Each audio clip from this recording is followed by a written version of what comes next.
Hello mga katumbano, meron tayong i-release na new model na pick-up with Canopino 4x4.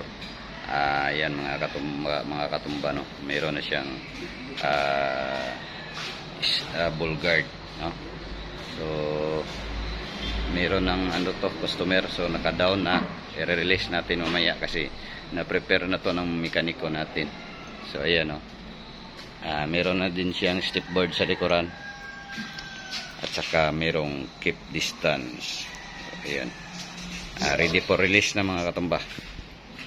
Ayan. So naka-magus cargador at saka naka-lift up na to. So ayan.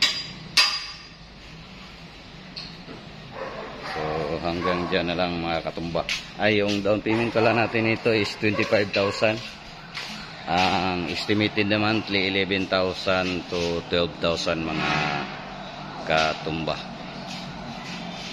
So napakaganda siya. Bago lang na wasingan. So ready for release. So hanggang dyan na lang ang ating video mga katumba. Bye bye. Thank you for watching. God bless.